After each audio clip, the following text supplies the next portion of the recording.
This is the 1AC of the Green Jobs Guarantee affirmative case. It's cut a little bit differently than the version that you might have, so please flow and try to keep up. I will start the timer now. Contention 1 is inherency.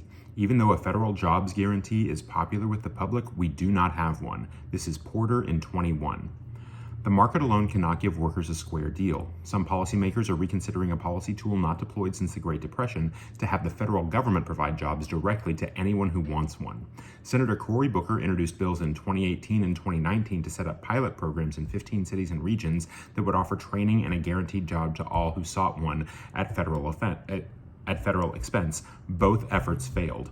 A Gallup survey on attitudes about government intervention to provide work opportunities found 93% of respondents thought this was a good idea, and hefty majorities of Democrats and Republicans also preferred government jobs to a more generous unemployment benefits.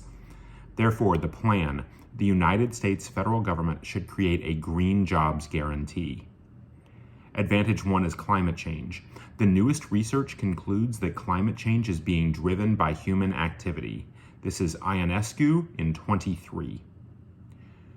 Human activities have altered the temperature structure of our planet's atmosphere. A natural explanation is virtually impossible in terms of what we are looking at here, changes in the temperature structure of the atmosphere. This research puts to rest incorrect claims that we don't need to treat climate change seriously because it's all natural. The human fingerprints in temperature changes in the mid to upper stratosphere due to CO2 increases are truly exceptional because they are so large. The real world has changed in a way that cannot be explained by natural causes. Next, human-driven climate change risks billions of lives. We must act now. The United Nations, 2021. Greenhouse gas emissions from fossil fuel burning and deforestation are choking our planet and putting billions of people at immediate risk. Global heating is affecting every region on Earth, with many of the changes becoming irreversible. The only way to prevent this is by urgently stepping up our efforts and pursuing the most ambitious path. We must act decisively now. Warming has accelerated in recent decades. Every fraction of a degree counts.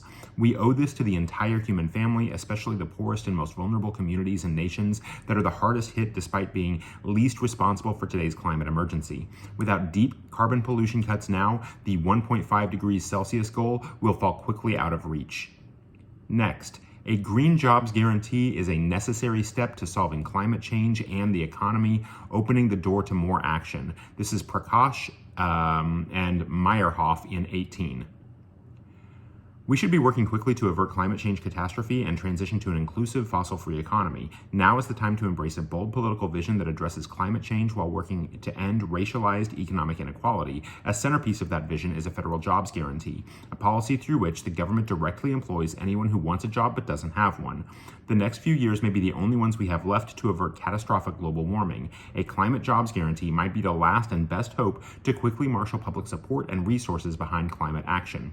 A climate jobs guarantee has the potential to create a labor force that could be the engine of rapid decarbonization, and services it generates can enhance communities' resilience to climate impacts. Importantly, such a program can elevate those communities who have been systematically excluded from economic prosperity, as well as those workers who risk being left behind by the transition to renewable energy economy.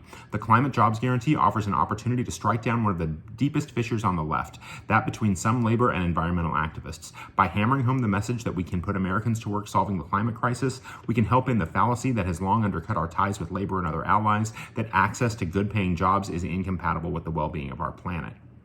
Next, the Green New Deal is key to solving climate change-induced extinction. It outweighs any other impact. This is Johnson in 19. Getting the U.S. to net zero or negative carbon pollution within 10 years involves reconstituting not only our electrical grid, but also our transportation system, agricultural system, and financial system. It can be done if the U.S. mobilizes at a scale achieved in our nation's history during World War II. Rapid total decarbonization is also what is needed in a time of climate emergency. A degraded climate with catastrophic droughts, floods, fires, storms, ocean rise, and glacial retreat, and biodiversity collapse, putting people in all corners of the globe in biblical peril.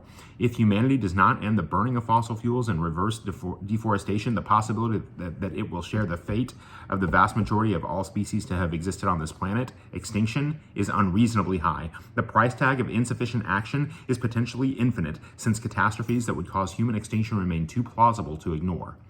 Next, acting now can mitigate the worst effects of climate change, and any delay exacerbates the impacts. This is Kerry and McCarthy in 21.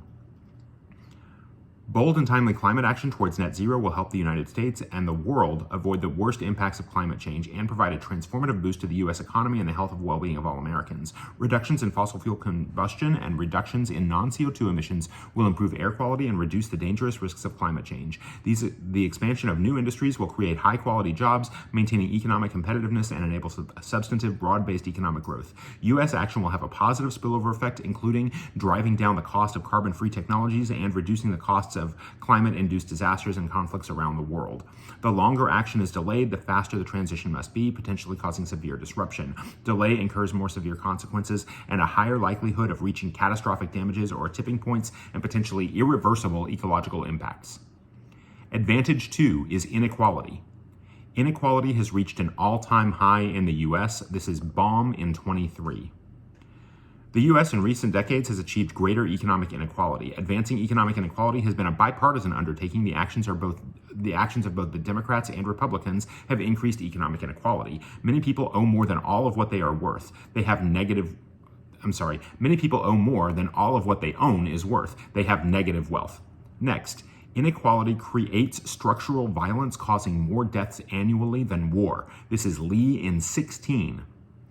A hypothetical nuclear exchange between the U.S. and former Soviet Union could not even begin to compare with the structural violence which continues year after year during times of peace as well as war. Every 15 years on average, as many people die because of relative poverty as would in a nuclear war that caused 232 million deaths. This is an ongoing, unending war or genocide perpetrated on the weak and poor every year of every decade throughout the world. Next, a federal jobs guarantee solves unemployment and massively reduces poverty and inequality. This is Paul, Darity, and Hamilton in 18. The federal job guarantee would provide a job at non-poverty wages for all citizens above the age of 18 that sought one. The minimum wage rate in the program is $11.83 an hour, equivalent to $24,600 per year for full-time workers, which is the current poverty line for a family of 4. This rate would be indexed to inflation, ensuring that workers' purchasing power is maintained over time. The program would eliminate persistent involuntary unemployment in the economy, ensuring that the U.S. lives up to the unfunded mandate to achieve and maintain full employment. That's the end of the 1AC.